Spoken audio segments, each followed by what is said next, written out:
इस हफ्ते supreme court में ईवीएम वर्ण मेमोरी मामले की सुनवाई होनी है और इस मामले की गंभीरता को देखते हुए बीजेपी के लिए एक बहुत बड़ा झटका साबित हो सकता है। इसी के साथ सुप्रीम कोर्ट पहले ही इलेक्टोरल बॉन्ड को अवैध करार दे चुका है, जिससे बीजेपी को सबसे ज्यादा फंडिंग मिलती थी। अगर अब ईवीएम वर्ण मेमोरी पर कड़ी सुनवाई होती है तो यह चुनाव से पहले बीजेपी के लिए दोहरा संकट बन सकता है। क्या है ईवीएम वर्ण मेमोरी मामला? इलेक्ट्रॉनिक वोटिंग मशीन यानी ईवीएम को लेकर देश में लंबे समय से सवाल उठते रहे हैं, लेकिन इस बार मुद्दा और भी गंभीर हो गया है।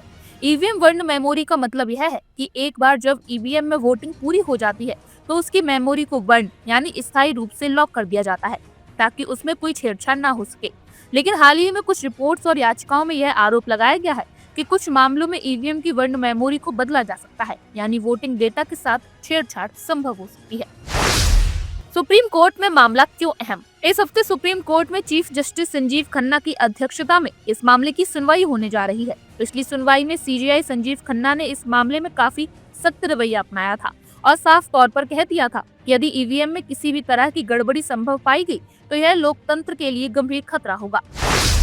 बीजेपी के लिए क्यों बढ़ सकती हैं मुश्किलें? बीजेपी लगातार यह दावा करती रही है कि ईवीएम पूरी तरह सुरक्षित है और इनके साथ छेड़छाड़ संभव नहीं है, लेकिन अगर सुप्रीम कोर्ट के इस मामले में कोई भी बड़ा फैसला आता है तो यह बीजेपी के लिए चुनाव से पहले बड़ा झटका हो सकता है। इसके 3 मुख्य कारण हैं। नंबर 1, चुनाव आयोग की जवाबदेही। अगर कोर्ट ईवीएम की सुरक्षा पर सवाल उठाता है तो चुनाव आयोग को कड़ी सफाई देनी होगी। इससे बीजेपी पर दबाव बढ़ेगा क्योंकि विपक्ष लंबे समय से ईवीएम पर सवाल उठाता रहा है। नंबर 2, चुनाव प्रक्रिया पर असर। यदि कोर्ट यह आदेश दे कि इस चुनाव में ईवीएम की वर्ण मेमोरी को लेकर अतिरिक्त सुरक्षा उपाय अपनाए जाएं या फिर बैलेट पेपर से चुनाव कराए जाए तो बीजेपी को बड़ा नुकसान हो सकता है। नंबर 3, जनता का भरोसा और विपक्ष का हमला। इस मामले के चलते विपक्ष को बीजेपी पर हमला करने का एक और मौका मिल जाएगा। राहुल गांधी, अरविंद केजरीवाल, अखिलेश यादव जैसे नेता पहले ही ईवीएम पर सवाल उठा चुके हैं। अगर कोर्ट से कोई बड़ा आदेश आता है तो यह मुद्दा और गर्मा जाएगा। इलेक्टोरल बॉन्ड पर सुप्रीम कोर्ट का झटका। बीजेपी को इस समय सिर्फ ईवीएम के मामले में ही नहीं बल्कि इलेक्टोरल बॉन्ड पर भी झटका लग चुका है। सुप्रीम कोर्ट ने पहले ही इलेक्टोरल बॉन्ड स्कीम को असंवैधानिक करार दिया है और चुनाव आयोग को सभी डोनर और रिसीवर की डिटेल सार्वजनिक करने का आदेश दिया है। बीजेपी को कितना नुकसान? इलेक्टोरल बॉन्ड के जरिए बीजेपी को सबसे ज्यादा फंडिंग मिलती थी। पिछले आंकड़ों के मुताबिक 2017 से 2024 के बीच 57% से अधिक इलेक्टोरल बॉन्ड बीजेपी को मिले। लेकिन अब जब यह स्कीम खत्म हो चुकी है तो बीजेपी की फंडिंग पर सीधा असर पड़ेगा। लेकिन अब सवाल यह उठता है कि क्या सुप्रीम कोर्ट के इन फैसलों से लोकसभा चुनाव के नतीजों पर असर पड़ेगा? क्या हो सकता है इस हफ्ते? नंबर 1, ईवीएम मामले पर सख्त टिप्पणी। अगर सुप्रीम कोर्ट चुनाव आयोग से कड़ी सफाई मांगता है और जांच के आदेश देता है तो यह बड़ा राजनीतिक मुद्दा बन सकता है। नंबर 2, चुनाव की प्रक्रिया पर असर। अगर कोर्ट कहता है कि ईवीएम की वर्ण मेमोरी सुरक्षित नहीं है तो चुनाव आयोग को बैलेट पेपर चुनाव का विकल्प देना पड़ सकता है, जिससे बीजेपी के चुनाव गणित पर असर पड़ेगा। नंबर 3, इलेक्टोरल बॉन्ड पर और खुलासे।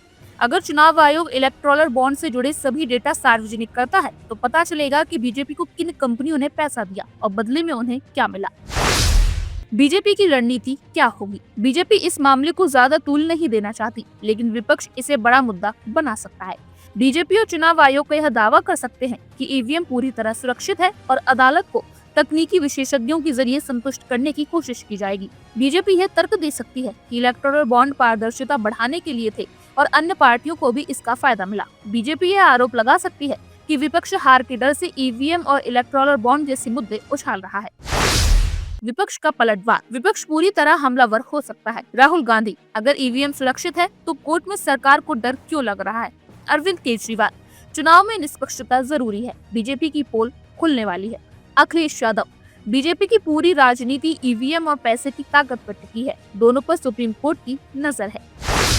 क्या बदल सकता है यह हफ्ता? यह हफ्ता भारतीय राजनीति के लिए बहुत महत्वपूर्ण साबित हो सकता है। अगर सुप्रीम कोर्ट ईवीएम पर सख्ती दिखाता है तो चुनाव आयोग को बैलेट पेपर चुनाव पर विचार करना पड़ सकता है। इलेक्टोरल बॉन्ड के खुलासे से बीजेपी की फंडिंग और छवि पर गहरा असर पड़ सकता है। चुनाव से पहले इन मुद्दों को उछालना बीजेपी के लिए सिरदर्द बन सकता है। बहरहाल अब देखना होगा कि इस हफ्ते सुप्रीम कोर्ट में क्या फैसला आता है। There is something inherently appealing in the argument of the petitioner. Justice has been done. That's the first, my lord, point that certainly strikes the judge, that some injustice has been done and we must step in and solve the problem. This is, my lord, the first. There are three limbs to the argument. This is the first, my lord. Prima facie looks very appealing that some injustice is being done to me. Why should not the court, after I will not go to that extent. Let me put it very clearly. Normally, as a court, there are two factors which play with us. One is to do justice, remedy the wrong. That's a that's that's that- a that's that's a factor. that's the instinct, my lord. That should and is No, should be but the instinct. Let's, if there is something wrong, let's not fix the remedy wrong. problem. Two is the courts like to normally assume a power because adjudicatory functions should not be curtailed. So, my lord, Not be unnecessarily curtailed until unless the statute specifically, expressly, or by like so, implication takes away that power. so if I can summarize, my lord, the other side, there are three limbs to the argument.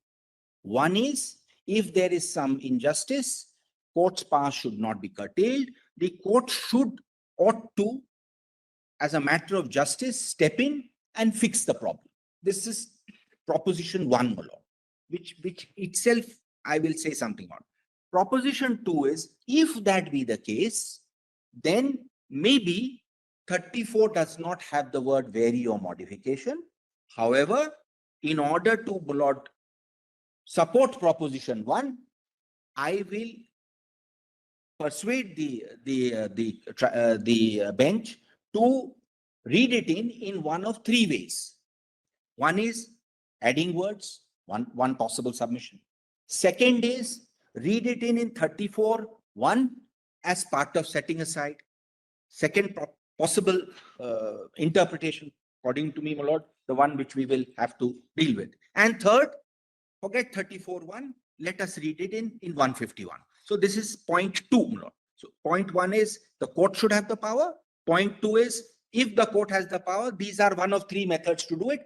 And three, realizing there's a problem with an untrammeled power, we realize there's a problem that there cannot be untrammeled variation. Guidelines have been suggested by various parties in various different ways. Possibly all of them, my lord, suiting their particular facts of the case.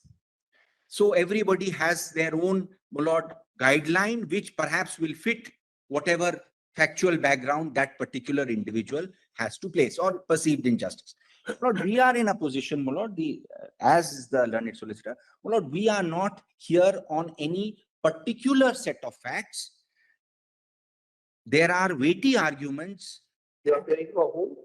My lord, I am appearing for UNCITRAL, UNCCI, my lord. We have intervened as UNCITRAL.